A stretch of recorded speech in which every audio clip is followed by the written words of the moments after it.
नमस्कार, आपके साथ मैं अदिति त्यागी। मेरे साथ लेफ्टिनेंट जनरल टाइनी ढिल्लन का हूँ सर, केजेएस ढिल्लन का हूँ, क्योंकि टाइनी तो इनके बारे में कुछ भी नहीं है। और चाहे वो इनका काम हो, चाहे आप देख लीजिए मुझे देखिए उनके सामने बैठे हुए, तो I think I am looking like tiny Aditi. पर अगर काम के लिहाज से बात करें तो वो भी बहुत ही जाइगेंटिक स्टेप्स, चाहे वो आर्टिकल 370 के रिमूवल को इम्प्लीमेंट करना हो, चाहे हमारे बॉर्डर्स को सेफगार्ड करना हो, चाहे आज के दौर में भी जब रिटायर हो चुके हैं तब भी एक प्रोएक्टिव लाइफ और राष्ट्र निर्माण में योगदान देना हो। तो सर बहुत बहुत स्वागत है, थैंक यू सो मच, आभार, जय Hind sir.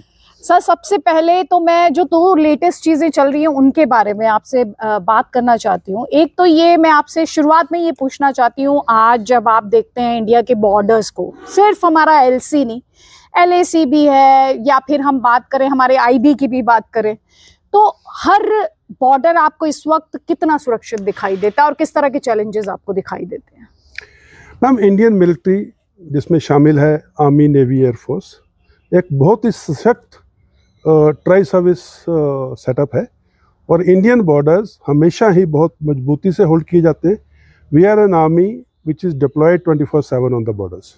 Our Navy is deployed 24/7 in the seas, of course, and Air Force is always deployed in operational basis, ready to react or act to any eventuality or contingency, whatever small, any amount small. So, इसलिए हमारे borders from external aggression are always safe and well secured. And also the type of counter-terrorism operations or counter-infiltration grid which is there on the borders is very strong, and the grid behind the LC is also very strong. Notwithstanding that, there are very difficult terrains and very difficult areas where छुटपुट जिसको हम बोलते हैं, infiltration की कोशिश पाकिस्तान द्वारा, ताकि आतंकवादियों को हमारे देश में घुसपैठ करवा सके, हमेशा जारी रहती है। लेकिन हमारी फौज हमेशा उसका सामना करने के लिए मुस्तैद है और हमेशा से चौकन्नी रहती है। सर ऐसी चीज है, मुझे पता है कि भारतीय फौज जो ऑर्डर्स आएंगे सरकार से, they don't operate independently, they don't run the government unlike our neighbour.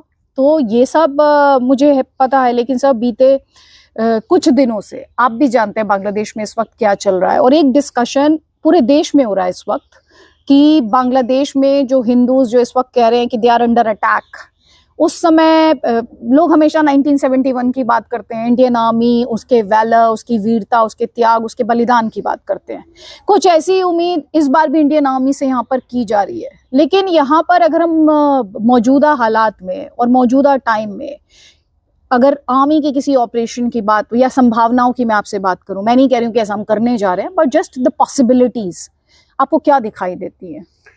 Ma'am, आपने पैरेलल ड्रॉ किया 1971 से। 1971 का जो युद्ध हुआ, इंडियन आर्मी हमेशा सरकार के हुक्म के तहत काम करती है। जी जी। जो भी day, government of the day, या उस दिन में जो सरकार है उसके हुक्म पे काम करती है। जब सरकार कोई भी निर्णय लेती है तो Indian army as part of the decision उसको इम्प्लीमेंट करने के लिए जो मिलिट्री एस्पेक्ट्स हैं उसको बखूबी निभाती है। और यहाँ पे मैं एक चीज क्लियर करना चाहता हूँ, nations go to war, militaries only fight on the borders. जब मैं कहता हूँ कि देश जंग में जाते हैं, मिलिट्री सिर्फ बॉर्डर पे लड़ती है, उसका मतलब है कि जब कोई देश जंग लड़ने की सोचता है, या अपने आप को डिफेंड करने की, या अपने सिटीजन्स को, या अपने इंटरेस्ट को डिफेंड करने के लिए जंग ज्वाइन करता है, जंग में शामिल होता है, तो मिलिट्री बॉर्डर पे लड़ती है। डिप्लोमेसी फॉरेन कंट्रीज के साथ में ऐसे हालात क्रिएट करती है। इकोनॉमी है, जो इंडस्ट्री जो है, जो इंटरनल जो सिटीजनरी है, वो अपने प्रोडक्शन को और बढ़ा के मिलिट्रीज को, डिप्लोमेसी को सपोर्ट करती है। पॉलिटिकल रेजोल्यूट डिसीजंस उस जंग में शामिल होने के लिए एक डिसीजन लेते हैं। So it's a whole of nation approach, every citizen contributes to war efforts. तो ये भावना मैं आपके जरिए दर्शकों को बताना चाहता हूँ कि ये भावना कि सिर्फ मिलिट्री इंडिपेंडेंटली जंग लड़ती है, गलत है। Military is part of a system of a nation which go to war. तो जब भी कोई आदेश मिलेगा गवर्नमेंट से, और बखूबी हर कॉन्टीजेंसी, हर इवेंचुअलिटी के बारे में आर्मी तैयारी करती है, प्रिपेयर करती है, वॉर रूम में डिस्कशंस करती है, एक्सरसाइजेस करती है, और तमाम कॉन्टीजेंसीज उसमें से जोन से भी कॉन्टीजेंसी सामने आएगी उसके ऊपर बखूबी अपना कार्रवाई करेगी। चलिए, आपने एक बड़ी फेमस किताब लिखी, सर दूसरी किताब पे भी काम कर रहे हैं, लेकिन जो किताब लिखी कितने गाजी आए कितने गाजी गए, और वो अपने आप में एक्चुअली सम अप करती है जम्मू कश्मीर को, कि टेररिज्म का एक लंबा दौर जम्मू कश्मीर ने देखा और नॉर्मल सी भी धीमे धीमे वहां पर दिखाई देती है। हालांकि वो ठीक है कि पाकिस्तान जो है लगातार उसमें खलल डालने की कोशिश लगातार करता है। अभी हमने ये भी देखा सर कि कैसे थिएटर को शिफ्ट करने की कोशिश की गई, टेररिज्म के थिएटर को जम्मू की तरफ, लेकिन फिर हमने अटैक्स होते हुए देखे, चाहे वो करवा चौथ के दिन अटैक्स हुए, जिस तरीके से लेबर को टारगेट करने की कोशिश की गई, प्रोजेक्ट्स को टारगेट करने की कोशिश की गई। आपको जम्मू कश्मीर में इस वक्त, मैं आपसे कहूँ सर, आपका असेसमेंट क्या है, तो आप क्या कहेंगे? देखिए, पहले जो बात आपने की, पाकिस्तान हर एक कोशिश करेगा कि जम्मू कश्मीर के हालात ठीक ना हो, शांति ना आए, और सबसे बड़ी बात है कि वो खबरों में रहे, इंटरनेशनल न्यूज़ में रहे। और उसके लिए ये छुटपुट घटनाएं जो आप बात करते हो, किसी भी सिविलियन को जो अनआर्म्ड है, इनोसेंट है, उसकी आइडेंटिटी मालूम है, उसकी लोकेशन मालूम है, उसके घर में जाके या उसकी झोंपड़ी में जाके रात को 8 बजे उसके ऊपर फायरिंग करके उसको मार गिराना कोई बहादुरी का काम नहीं है, ये कोई जिहाद नहीं है। कोई भी जो आदमी सही दिमाग से काम करता है वो इसको किसी किस्म का भी सच्चाई या उसको, जिसको हम कहते हैं, क्रेडिबिलिटी नहीं देगा। तो इस तरह की घटनाएं पाकिस्तान जब हताश हो जाता है, जब वो सिक्योरिटी फोर्सेस को टारगेट नहीं कर पाता, जब वो पुलिस को या आर्मी को या गवर्नमेंट इंस्टीट्यूशंस को टारगेट नहीं कर पाता, तो वो ऐसे इनोसेंट सिविलियंस को टारगेट करके जाकर के अखबारों में या खबरों में रहना चाहता है। और दूसरी बात यह है कि कश्मीर जो है पाकिस्तान के लिए एक ऐसा मुद्दा है, जब भी अंदरूनी हालात खराब होते हैं, आपको मालूम है वहाँ पे डॉलर वर्सेस पाकिस्तानी रुपीस की कीमत कहाँ है, वहाँ पे चाय पत्ती, चीनी, शुगर, दालों की, आटा, उनकी कीमतें कहाँ हैं, पेट्रोल की कीमतें कहाँ हैं, रोज़मर्रा की ज़िंदगी की कीमतें लोग वहाँ पे चला रहे हैं लोग, एंड यहाँ तक कि उनके हुक्मरान बोल रहे हैं कि एक वक्त की रोटी खानी बंद कर दो। अगर ये हालात अंदरूनी हैं, वहाँ से ध्यान हटाने के लिए जो सबसे आसान तरीका है पाकिस्तान के पास, वो है कश्मीर। और क्योंकि कश्मीर में अभी पीस आ रहा है, 5 अगस्त 2019 के बाद में टूरिस्ट आ रहे हैं, वहाँ पे दुकानें खुली हुई हैं, बिजनेस को अच्छा बढ़ावा मिल रहा है, बच्चे पढ़ाई में जा रहे हैं, एजुकेशन जो एकदम से ठप हो गई थी दोबारा से स्कूल खुल रहे हैं, स्पोर्ट्स कॉम्पिटिशन हो रहे हैं, G20 की मीटिंग हुई है, international luminaries are coming there. So ये पाकिस्तान को नागवारा है, और उसमें वो खलल डालने के लिए वो हर एक ऐसी कोशिश करेगा जिससे कि पाकिस्तान के द्वारा चलाई गई जो टेररिस्ट की मुहिम है वो कामयाब होती दिखाई दे। अच्छा। लेकिन कश्मीरी पब्लिक, अवाम, जो कि अभी पीस के डिविडेंड्स को रियलाइज कर चुकी है, वो वापस उस काले दौर में जाने के लिए तैयार नहीं है। But not with standing that, work in progress है, शांति पूरी तरह से बहाल होने में अभी भी कुछ वक्त लगेगा, and everyone is contributing including the Awam of Kashmir. Sir, आपने जैसे कि आपने बताया कि पाकिस्तान उसमें खलल डालता रहेगा, आपसे आज मैं एक बात जो समझना चाहती हूँ, अभी हमने देखा कि जो इमरान खान के सपोर्टर्स थे वो सड़क पर थे, बहुत तरह की बातें हुई, बहुत बड़ा प्रोटेस्ट था ये। तो पाकिस्तान जो कि अनस्टेबल है, वो पाकिस्तान भारत के लिए वैसा पाकिस्तान अच्छा है, या एक पाकिस्तान जो स्टेबल है, जो शांत है, वो पाकिस्तान भारत के लिए बेहतर है? मैं जानती हूँ कई लोग मुझे इस बात के लिए जज करेंगे कि मैं किसी दूसरे देश में अशांति देखना चाहती हूँ, बट मुझे कहने में कोई गुरेज नहीं है कि मैं अपने देश को शांत देखना चाहती हूँ, मैं अपने देश को तरक्की करते हुए देखना चाहती हूँ। मेरी जिम्मेदारी और जवाबदेही मेरे देश के लिए है, दुनिया के लिए नहीं है।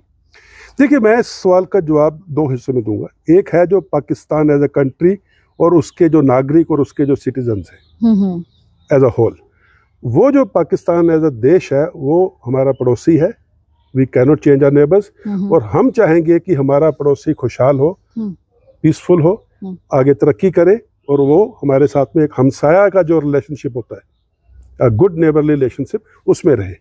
तो हम देखना चाहेंगे, या देश भारत देखना चाहेगा कि हमारा नेबरहुड जो है वो पीसफुल है। इसमें दोनों की ही अच्छी बात है, दोनों तरक्की कर सकते हैं, पीसफुल को एग्जिस्टेंस।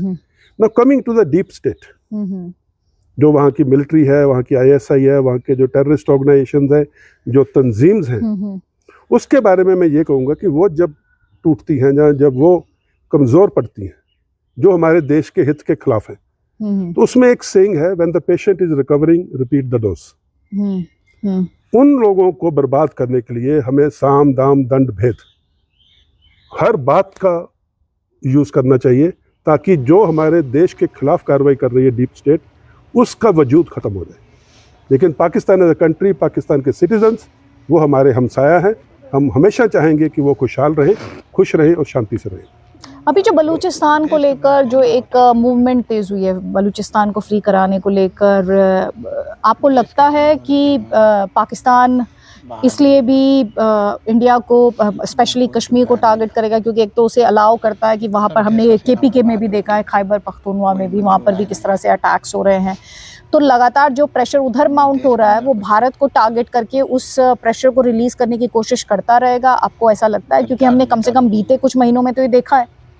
देखिए, जो बलूचिस्तान में हो रहा है, जो बलूचिस्तान लिबरेशन फ्रंट है, वो एक फ्रीडम मूवमेंट है। वो एक पाकिस्तानी पंजाबी मुसलमान के दबाव से दूर हटने के लिए, जो बलूच है बहुत ही ज़्यादा, वो एक सेल्फ डिग्निटी वाले कौम है, और वो चाहते हैं कि हमारी जो शख्सियत है, हमारा जो वजूद है, वो पाकिस्तानी पंजाबी मुसलमान उसको दबा के रख रहे हैं कितनी डिकेड से। And that's a freedom movement, the genuine indigenous freedom movement, and that must be respected. And उसके लिए जैसे भी इंटरनेशनल लेवल के ऊपर कोई भी फ्रीडम मूवमेंट को सपोर्ट जो है, वैसे सपोर्ट देनी चाहिए। लेकिन जो कश्मीर में हो रहा है, वो पाकिस्तान का स्टेट स्पॉन्सर्ड टेररिज्म है in other country. That is a third country में जाके पाकिस्तान के सिटीजन्स, पाकिस्तान की ISI, पाकिस्तान की आर्मी कश्मीर में आकर के आतंकवाद फैला रहे हैं। That comes under state sponsored terrorism. तो दोनों जो चीज़ हैं, पाकिस्तान उधर से ध्यान हटाने के लिए, जैसे मैंने पहले बोला, कश्मीर के मुद्दे को आग लगाता रहेगा। इसमें हमारी जिम्मेदारी है, हमारी सिक्योरिटी फोर्सेस की, हमारी एडमिनिस्ट्रेशन की, हमारी पॉलिटिक्स की, हमारे अवाम की, कि हम उनकी ये कोशिशें कामयाब ना होने दें, अपने घर को हम महफूज रखें और आगे तरक्की करने के लिए अपने जो सिटीजन्स हैं उनके लिए और एवेन्यूज़ ओपन करें, एजुकेशन के एवेन्यूज़ ओपन करें, जॉब क्रिएशन के एवेन्यूज़ ओपन करें, health structure, infrastructure, education structure, ये सारे जो चीज़ें पिछले 35 साल से जिनके ऊपर नुकसान हो रहा था, जिनकी अच्छे से देखभाल या प्रोग्रेस नहीं हो रही थी, we must concentrate on these aspects, terrorism अपने आप खत्म हो जाएगा। अभी सर जैसे विंटर आ रहा है कश्मीर में, तो जम्मू कश्मीर में तो जैसे उत्तरी भारत में स्टार्ट हो चुका है, ऐसे में आपको किस तरह के चैलेंजेस वहाँ पर दिखाई देते हैं, और किस तरह से इस विंटर को एक नए विंटर के तौर पर, अमन चैन शांति के विंटर के तौर पर, क्योंकि पाकिस्तान अक्सर या तो इस लल का इस्तेमाल करता है एक बड़े अटैक की प्लानिंग के लिए, बड़े हमले के लिए, या फिर वो उस दौरान भी अशांति फैलाने की लगातार कोशिश करता है। ये हम देख चुके हैं जब उसने टारगेटेड किलिंग्स को एक सिलसिलेवार तरीके से अंजाम देना शुरू कर दिया था कुछ वर्ष पहले। तो ऐसे में भारत और भारतीय फोर्सेस किस तरह इस विंटर का इस्तेमाल एक नए डॉन के लिए कर सकते हैं, एक नए सवेरे के लिए कर सकते हैं? जैसे मैंने पहले कहा, it's a whole of nation approach. Winters में, जो सर्दियों में, क्योंकि पासेस के ऊपर स्नो गिरती है, बंद हो जाते हैं, कश्मीर में बर्फबारी होती है, लाइफ जनरली स्लो डाउन हो जाती है। लाइफ की जो पेस रहती है, ज़िंदगी की जो रोज़मर्रा की ज़िंदगी की जो रफ्तार रहती है, वो कुछ धीमी होती है विंटर्स में।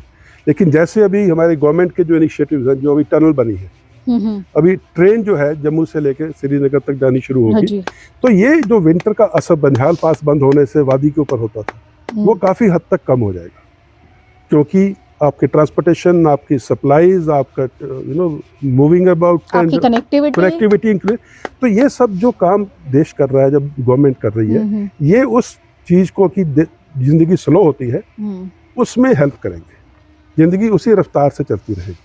और रही बात पाकिस्तान की, पाकिस्तान का क्योंकि जो लाइन ऑफ कंट्रोल है वो सारी हाई एल्टीट्यूड में है, वहाँ पे बर्फ़ गिरती है और बर्फ़ के दौरान क्रॉस करना मुश्किल होता है, तो टेररिस्ट का अंदर आना थोड़ा मुश्किल हो जाता है। तो वो चाहेंगे कि विंटर में ऐसे ही छोटी छोटी घटनाएं करते रहें, या सिंगल वुल्फ अटैक, या स्टैंड अलोन अटैक्स, या किसी बच्चे को 500 रुपया दे के किसी भीड़ वाले इलाके में ग्रेनेड फेंकवा देना, ताकि खबरों में बने रहे with minimum casualties on their side. तो उनकी ये कोशिश जारी रहेगी। एंड सिक्योरिटी फोर्सेस की SOPs है, स्टैंडिंग ऑपरेटिंग प्रोसीजर्स है, जिसके तहत वो इन सब चीज़ों को पहले से ही आंकलन करते हैं और इनको अवॉइड करने की पूरी अपनी कोऑर्डिनेटेड, सिनर्जाइज्ड कोशिश जारी रहती है। सर मैं आपसे थोड़ा सा ना एजुकेशन पे बात करना चाहती हूँ। अभी आपने थोड़ी देर पहले उस पर हिंट किया था, मैंने उस समय उसे नहीं किया कि मुझे लगा कि पहले मैं बॉर्डर्स के बारे में बात करूँ और ब्रॉड टॉपिक्स जो है उन पर बात करूँ। एजुकेशन वाइज मुझे याद है हमारा आप मुझे बता रहे थे कि कैसे जो कश्मीरी है वो 3 जनरेशन पीछे है when it comes to education, और ये मतलब उसे अगर लेकर आना है आज के जो एजुकेशनल लेवल है उस पर, उसके लिए क्या रास्ता आपको दिखाई देता है? जो उसने एक दौर देखा है हिंसा का, वायलेंस का, जहां उसने टेररिस्ट की गन देखी है, वो डर आतंक का साया देखा है, psychologically it does have an impact. मुझे पता है बहुत सारे लोग ये बात नहीं कहना चाहते हैं, लेकिन किसी ना किसी को ये कहना पड़ेगा, तो it does have an impact. तो उस हीलिंग के लिए क्या किया जा सकता है? मुझे पता है बहुत लोग कहेंगे इतना पैकेज मिलता है, इतना उनको पैसा देते हैं, लेकिन there are few things you can not buy with money. Ma'am आपने 2 मुद्दों को टच किया। एक आपने कश्मीरी बच्चे की एजुकेशन को टच किया, दूसरा आपने कश्मीरी बच्चे की साइक को टच किया। तो मैं इन दोनों का विस्तार से अलग अलग जवाब दूंगा। पहले Kashmiri education. Ma'am it is famously known कि अगर आप किसी भी कम्युनिटी का या एरिया का या रीजन को आप डिस्ट्रॉय करना चाहते हो तो उस कम्युनिटी की एजुकेशन को ख़त्म कर दो। ना बच्चा पढ़ेगा, ना बच्चा सवाल पूछेगा। जो 1989 में मैं कश्मीर में था, उस टाइम पे यंग कैप्टन था नॉर्थ कश्मीर में। 1989 में जब कश्मीरी या 1990 में जब कश्मीरी पंडित्स को वहाँ से निकाला गया, कश्मीरी पंडित एजुकेशन का बहुत बड़ा हिस्सा थे। प्राइमरी टीचर्स थे, मिडिल स्कूल टीचर्स थे, या यूनिवर्सिटीज़ में प्रोफेसर्स थे। जब वो वहाँ से निकले तो एजुकेशन का एक अंग चरमराया। दूसरे थे जो दूर दराज के गांव में स्कूल की बिल्डिंग्स थी, उन दिनों में लकड़ी के स्कूल होते थे। जी जी। तो जो पाकिस्तान से टेररिस्ट आए उन्होंने सबसे पहले वो लकड़ी के स्कूलों को टारगेट किया, उनको जलाना शुरू किया और बहाना ये बनाया कि सिक्योरिटी फोर्सेस आके इनमें कैंप बनाती हैं, इनमें रहते हैं। हुआ क्या, गांव में स्कूलों को आग लगा दी गई। जो टीचर्स थे कश्मीरी पंडित वहाँ से चले गए, जो लोकल मुस्लिम के टीचर्स थे उनके पास स्कूल नहीं है। और उसके बाद शुरू हुआ हड़ताल का दौर, जब हुर्रियत ने हर दूसरे दिन एक हड़ताल का कैलेंडर निकाला और उसको हड़ताली दौर। 280 दिन पूरे साल में से स्कूल बंद रहते थे हड़ताल के कारण। हुआ क्या, बच्चे के पास जाने के लिए स्कूल नहीं है, पढ़ाने के लिए टीचर नहीं है, और ऊपर से हड़ताल। तो अल्टरनेट सिस्टम ऑफ एजुकेशन जो कि रिलीजन बेस्ड एजुकेशन थी, उसको बढ़ावा दिया गया। एज अ रिजल्ट जो साइंटिफिक एजुकेशन थी वो थोड़ी नीचे गई। और जब 3 जनरेशंस की बात होती है तो 1989 से लेके आज तक 35 साल निकल चुके हैं। 3 जनरेशन इससे इम्पैक्ट हुई हैं। और ये जो बच्चे, जब स्कूल नहीं है, हड़ताल हो रही है, तो लास्ट में इन मास सबको प्रमोट कर दिया जाता था नेक्स्ट क्लास। 10वीं 12वीं तक ठीक था, लेकिन जब आके कॉम्पिटिटिव एग्जाम्स में या एडमिनिस्ट्रेटिव सर्विसेज में या इंजीनियरिंग कॉलेज में या मेडिकल कॉलेज में जब एडमिशन के लिए कंपटीशन में बच्चे बैठे तो दे कुडंट कम्पीट, क्योंकि बेस नहीं था। तो as a Kashmiri otherwise is a very you can say a citizen who is expressive, who is a learned chap. वो पोइट है, वो शायर है, वो लेखक है, वो आर्टिजन है, वो स्पोर्ट्स पर्सन है, वो मजिशियन है। He is a very well informed person. और जो दूसरा एस्पेक्ट आपने टच किया कि साइक, वो जो बच्चा कश्मीर में 1989 से टेररिज्म स्टार्ट हुआ, आज 35 साल हो गए। 2011 के सेंसस के हिसाब से जम्मू कश्मीर, उस टाइम का Jammu Kashmir including Jammu Kashmir and Ladakh, 63% population 30 साल की उम्र से नीचे थी जी। 2011 का सेंसस जो ऑफिशियल फिगर्स हैं। आज हम 2024 में बैठे हैं, और क्योंकि population growth is a natural phenomena, और 35 साल हो गए। अगर 30 साल को हम 35 करें और 63 को थोड़ा और उसको एनालाइज करें तो करीब 70% पॉपुलेशन आज की तारीख में 35 साल के नीचे होनी चाहिए। यानी कि 70% पॉपुलेशन जब टेररिज्म शुरू हुआ उससे बाद में पैदा हुई और बड़ी हुई। ये जो 35 साल तक के बच्चे या जवान हैं, ये गन कल्चर के नीचे पैदा हुए और बड़े हुए। इन्होंने देखा है जो आतंकवादियों की जो एट्रोसिटीज थी, चाहे उनके परिवार के खिलाफ है, चाहे उनके पड़ोसी के खिलाफ है, चाहे उनके गांव में किसी के खिलाफ है, और उन्होंने वो भी देखा है जहाँ पे कहीं सिक्योरिटी फोर्सेस की रूडनेस भी थी। किसी बच्चे ने अपनी माँ का या बहन को जलील होते देखा है टेररिस्ट के हाथों, किसी बच्चे ने अपने बाप को सिक्योरिटी फोर्सेस के हाथों गलत लहजे में बात करते हुए सुना है, तो वो बच्चा उस माहौल के बीच में बड़ा हुआ है। और वो 70% पॉपुलेशन है। जो आम बच्चा है वो स्कूल जाता है, खुशी खुशी स्कूल जाता है, माँ बाप स्कूल भेजते हैं, वापस आते हैं, उसकी ख्वाहिशें होती हैं, वो खिलौने लेने रात को 7 बजे भी जा सकता है। कश्मीर में ऐसा नहीं था, बच्चा एक डर के माहौल में बड़ा हुआ है। तो वी हैव टू अंडरस्टैंड जो psyche of that child who is now anything up to 35 years, उसकी एक दिमागी जो सिचुएशन है वो एक नॉर्मल बंदे से डिफरेंट है। अगर वो आपसे आर्ग्यू करता है तो you have to grant him. जहां आपसे वो डिस्कशन करने की कोशिश करता है अपनी तकलीफ, तो मत बोलिए कि आपको सब कुछ मिलता है। सब कुछ हर किसी को मिलता है, लेकिन उसका जो बचपन था, जो उसकी जवानी थी, उसकी कुछ एक चीजें उसको नहीं मिली। सर आपको पता है आप इस पे ट्रोल हो सकते हैं, कोई बात नहीं। लोग आपको इस बात के लिए अटैक करेंगे कि आपने कैसे बोल दिया कि मैंने कश्मीरी सोसाइटी को बहुत नजदीक से देखा है, और मेरे को कश्मीर में और वैसे भी अपने हार्ड ऑपरेशंस की वजह से, वो अलग बात है, कम जाना जाता है। मेरे सॉफ्ट ऑपरेशंस की, ऑपरेशन माँ, तालीम से तरक्की, खैरियत पेट्रोल, हम साया है, हम सुपर 30, सुपर 50, मेरे जो ये वाले इनिशिएटिव्स हैं, वो सोसाइटी के अंदरूनी जो भाव है, 35 साल की नौकरी है कश्मीर में, उसको समझने के बाद में वो ऑपरेशंस लॉन्च किए गए और उनकी सक्सेस है। कश्मीरी पब्लिक क्या, पूरा हिंदुस्तान, पूरे दुनिया में वो जो ऑपरेशंस है, they are considered as one of peace initiatives in a combat zone, in a conflict zone. And फौजी का मतलब सिर्फ ये नहीं है कि उसने सिर्फ टेररिस्ट को मारना, वो एक हिस्सा है वो सोसाइटी को रीबिल्ड करना सोसाइटी को हमारे हर किसी की एक जिम्मेवारी है। और वो जिम्मेवारी मैंने निभाई है, बाकी सब फौजी भी निभा रहे हैं, एडमिनिस्ट्रेशन निभा रही है, पॉलिटिशियंस निभा रहे हैं, सिविल सर्वेंट्स निभा रहे हैं, और अवाम तो निभा ही रहे। तो ये जो साइक है ना, इसको समझने की बहुत जरूरत है। जो एजुकेशन मिस आउट हुई है, उसको समझने की बहुत जरूरत है। उसको रीबिल्ड करना है, सोसाइटी को रीबिल्ड करना है, तो एजुकेशन सिस्टम को रीबिल्ड करना है ऑन प्रायोरिटी। मुझे याद है आपने क्योंकि जिक्र किया और आपने बहुत बहुत गंभीर बात यहाँ पर कही है, इसलिए मैं कह रही हूँ, आपने वो जो पॉपुलर नैरेटिव है उससे हटकर एक मीनिंगफुल ग्राउंड में रूटेड एक बात कही है। एक बच्चे का वीडियो आया था, कश्मीरी बच्चे का, आपने भी वो वीडियो देखा होगा, वो काफ़ी वायरल हुआ, जिसमें वो बहुत ही जिसको कहते हैं रेडिकलाइज्ड तरीके से वो बातें कर रहा है, और ये यकीन करना मुश्किल था कि इतना छोटा सा बच्चा इस तरह की बातें कर रहा है, क्योंकि उसे इस बात से दिक्कत थी कि कश्मीर में दिवाली मनाई गई, कश्मीर में हिंदू फेस्टिवल मनाए जा रहे हैं। तो यहाँ पर बहुत ज़रूरी है कि आप उस साइकी को सिर्फ डराकर नहीं, समझाकर भी क्योर करने की कोशिश करें। बिल्कुल मैम, किसी भी चीज़ का हल है, सॉल्यूशंस हैं, आंसर्स हैं। You have to look at everything with a human touch. ये ह्यूमन प्रॉब्लम है। जो टेररिज्म प्रॉब्लम है, जो मिलिट्री प्रॉब्लम है, उसका एक अलग नज़रिया है, उसका एक अलग हैंडल करने का एक तरीका है। लेकिन जो पब्लिक है, अवाम है, जो इनोसेंट सिविलियंस हैं, वो तो टेररिस्ट नहीं है ना। 99% आर नॉट टेररिस्ट। तो वो जो 99% पॉपुलेशन है, उसको हैंडल करने का, उससे बातचीत करने का, वो हमारा नज़रिया बिल्कुल अलग होना चाहिए। We should not confuse the two. I do not go by this narratives. बाकी रही बात जो आपने अभी टच किया था, कश्मीर में एक इकोसिस्टम था।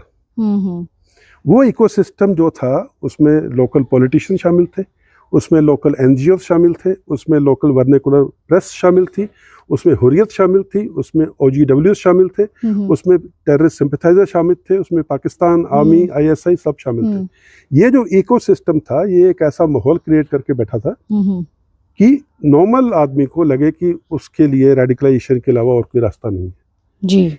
इस इकोसिस्टम की दुकान चलती थी। पैसा कहीं से भी आ रहा हो, वो सिर्फ इकोसिस्टम के पास आता था, नॉर्मल कश्मीरी के पास नहीं पहुंचता था। और 5 अगस्त 2019 को इस इकोसिस्टम की दुकान का शटर डाउन हुआ, जो इनको पसंद नहीं था। They wanted the similar situation to remain. लेकिन 5 अगस्त 2019 के बाद में जो पीस आया, जहाँ जो खुशहाली आई, जैसे मैंने पहले बोला, the normal Kashmiri reap the dividends of peace. Now he is getting used to it. ये तो मुझे पहले बताया ही नहीं गया था, मेरे को तो एक अलग ही कहानी सुनाई गई थी। तो वो जो नैरेटिव बिल्डिंग थी इकोसिस्टम की, अभी लोग उसको चैलेंज करते हैं, और उसमें एजुकेशन का बहुत बड़ा हिस्सा है। पहले क्योंकि वो एजुकेटेड ही नहीं थे, वो चैलेंज नहीं कर पा रहे थे। पहले उन्होंने पीस ही नहीं देखी तो उनको पता ही नहीं है पीस का दूसरा फायदा जो क्या है अभी जो सोशल मीडिया है, इंटरनेट है, बहुत बड़ा इसका जो योगदान है। अभी बच्चा देख रहा है दुनिया में क्या हो रहा है, दुनिया में कितनी खुशहाली है, वहाँ पे मॉल्स हैं, वहाँ पे मल्टीप्लेक्सेस हैं, तो मेरे कश्मीर में क्यों नहीं, मैं क्यों नहीं? कश्मीर में मूवीज पिछले 30 साल नहीं चली, लेकिन अभी मल्टीप्लेक्स खोला है, भरा चलता है पूरा वो।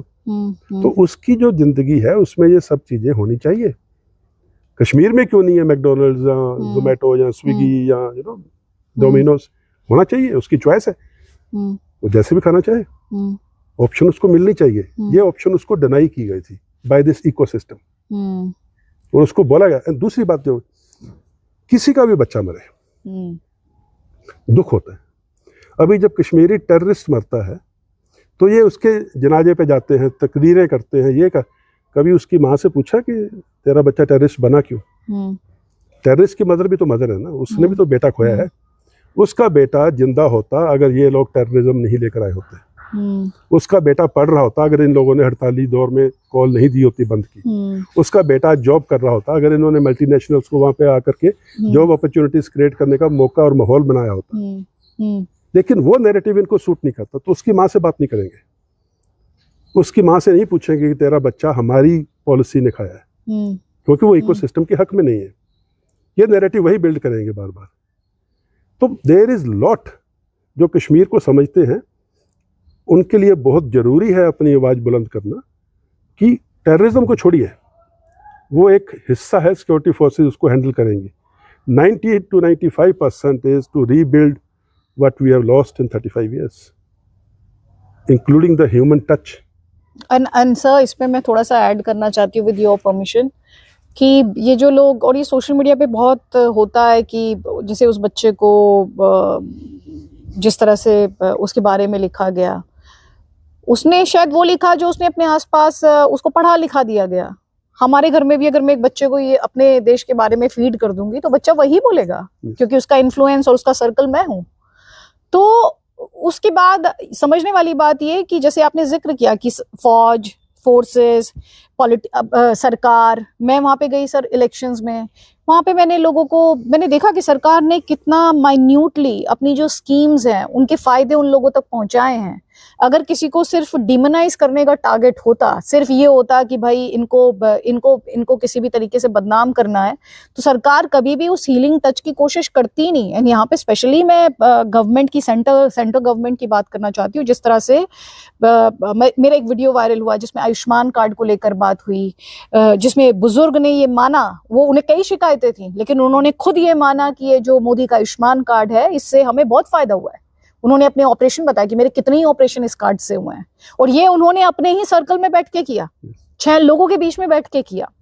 तो जब सरकार एक हीलिंग टच देने की कोशिश कर रही है, तो ये जो इस तरह का नैरेटिव जो गढ़ते हैं, इससे क्या उस कॉज में हेल्प मिल रही है, या कहीं ना कहीं आप उन एलिमेंट्स को एम्बोल्डन कर रहे हैं जो कि उस इकोसिस्टम से निकले, उनको कहने का मौका मिलता है देखो लो सुनो करो ये होगा।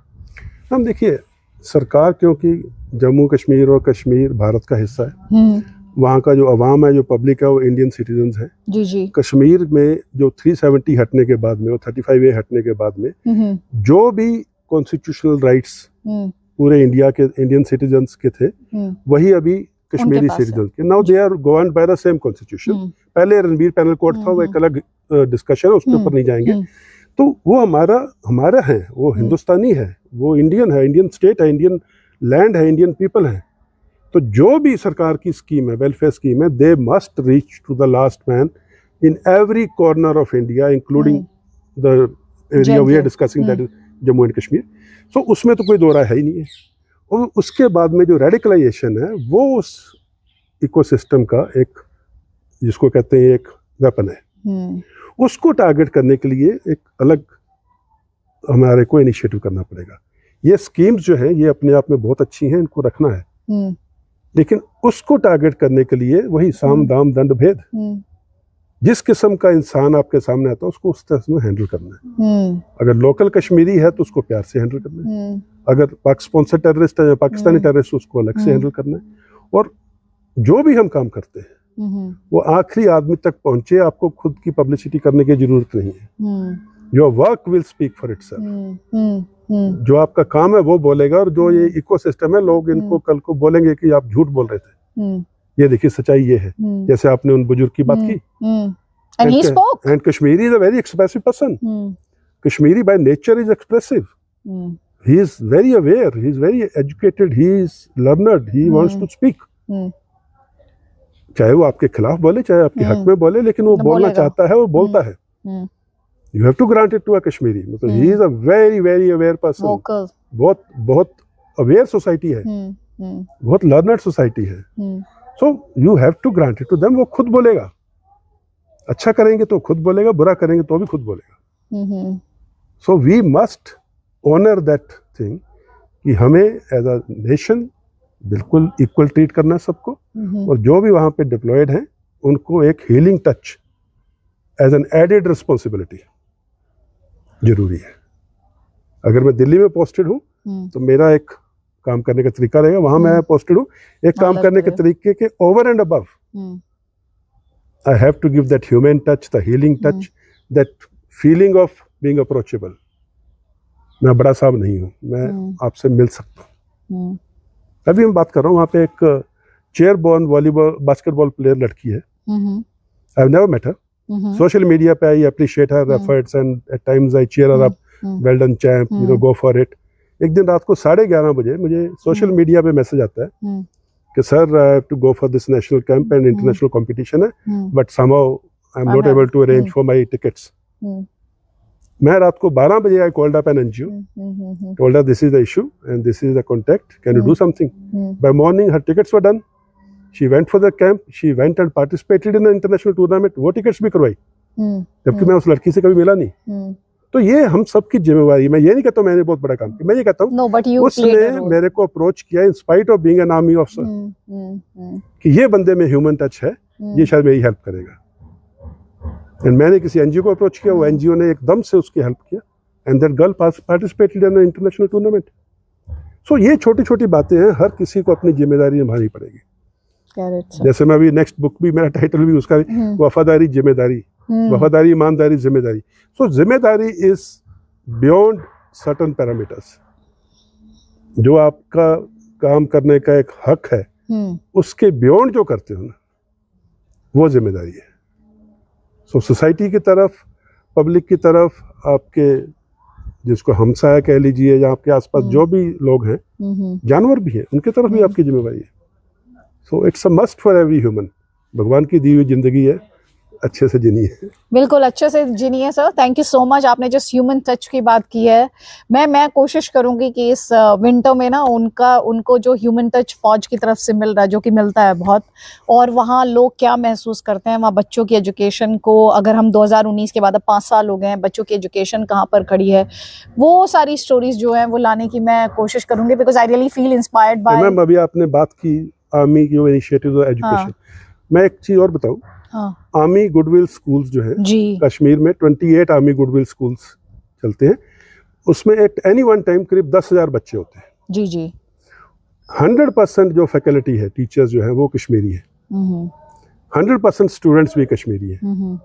सिर्फ आर्मी उनको administration, logistics, sports and financial thing army वो हैंडल करती है। और ये स्कूल जो है 28 के 28 स्कूल, 28 स्कूल तमाम हड़ताली दौर, टेररिज्म के दौर में चलते रहे, ये बंद नहीं हुए।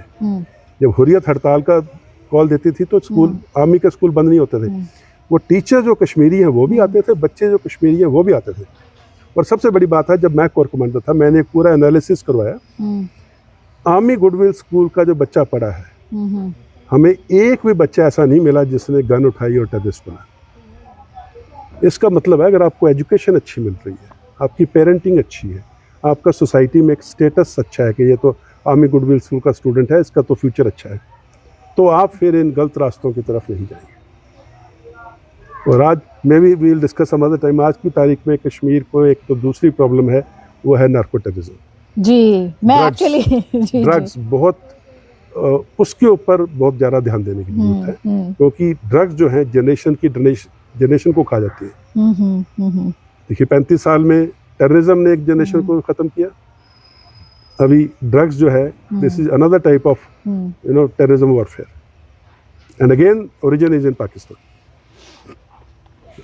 तो ये जो अभी आपने सर बात की, मैं बस एक छोटी सी स्टोरी के साथ कंक्लूड करूंगी। जब अभी इलेक्शंस थे जम्मू कश्मीर में, नहीं उससे पहले एक्चुअली जब लोकसभा इलेक्शंस थे, तो मैं गई थी अनंतनाग, जो कभी टेररिज्म का गढ़ होता था। तो वहाँ पर बहुत सारे युवा जो थे वो आए थे, क्योंकि आर्मी ने, मिलिट्री ने जो स्कीम्स वहाँ पे स्कॉलरशिप स्कीम्स शुरू की थी, तो उनसे उन्हें बेनिफिट हुआ था। तो उसमें एक लड़का आया, मैं जम्मू कश्मीर जाती रही हूँ, तो उस लड़के ने मुझसे कहा कि मैम आपने मुझे पहचाना? तो एक सेकंड, तो obviously I couldn't recognise him. तो उस लड़के ने बहुत ईमानदारी से मुझसे कहा कि आप वो जो लकड़ी वाला पुल है श्रीनगर का, वहाँ पर डिबेट कर रही थी, आप आई थी और तब मेरी आपसे बहस हुई थी। तो मुझे लगता था कि कश्मीरी के साथ बहुत बुरा हुआ है, तो आप मुझसे कह रही थी कि नई चीज़ें सुधरी हैं और फ़ायदा हुआ है। लेकिन आज मैं आपको कह सकता हूँ कि उस दिन आप ठीक थी और मैं गलत था, क्योंकि मैं स्कीम का बेनिफिशियरी हूँ। मुझे स्कीम से फ़ायदा हुआ है। पर सर एक्चुअली शायद ये जो पॉपुलर नैरेटिव है वो इस तरह के कॉन्वर्सेशंस को वो नहीं देता है, स्पेस नहीं देता है। मैम मैंने जैसे बताया, इकोसिस्टम को सूट नहीं करता है। अगर वो इकोसिस्टम बोलेगा कश्मीरी में एजुकेशन को नुकसान पहुंचा है, तो लोग पूछेंगे ना, भाई आप ही लोग तो उसके सबसे बड़े ठेकेदार बने हुए थे। अगर मेरे बच्चे की एजुकेशन को नुकसान पहुंचा तो जिम्मेवार तो आप हो। अगर वो कहेगा कश्मीरी बच्चे मरे हैं, तो भाई टेररिज्म तो आप ही लेकर आए हो ना, तभी तो बच्चे मरे। ये तो कैसे बच्चे मरते बिना टेररिज्म के? अगर वो कहेगा मेरे बच्चों के पास नौकरी नहीं है, अरे भाई आप ही लोगों ने तो मल्टीनेशनल्स को आने के लिए मना किया, आप ही लोगों ने तो बाहर की जो इन्वेस्टमेंट उसको आने से मना किया, आप ही लोग तो जो बाहर से लोग आके यहाँ पे इंडस्ट्री या कुछ भी लगाने की कोशिश करते हैं, तो जिससे जॉब मिलता आपने मना किया। अगर वो बोलेंगे मेरे बच्चे के पास में कश्मीर की नौकरी भी नहीं है, तो वो सवाल वापस इकोसिस्टम पे आएंगे। इसलिए उस सब्जेक्ट को टच नहीं करते हैं। It doesn't suit them. It doesn't suit their narrative. लेकिन we got to call it out. We got to call them out. हमें एक्सपोज करना है, और लोकल कश्मीरी को सब मालूम है। लोकल, जैसे मैंने बोला, वो बहुत अवेयर है, उसको सब मालूम है, सच्चाई मालूम है। और अभी हालात ऐसे हैं कि वो सच्चाई अभी बोल रहा है, इनके मुंह पे बोल रहा है जी। So this is the thing which is important for overall good of Kashmiris. Thank you so much sir, I really enjoyed this conversation. Thank you so much. ऐसे ही कॉन्वर्सेशंस मैं आगे भी सर के साथ भी लाती रहूँगी, और कोशिश करूँगी कि ग्राउंड पर जो कश्मीर में स्टोरीज हैं जम्मू कश्मीर में, वो भी आप तक पहुँचाते रहूँ। नमस्कार, धन्यवाद, जय हिंद सर, जय भारत। थैंक यू एंड जय हिंद। जय हिंद। Thank you.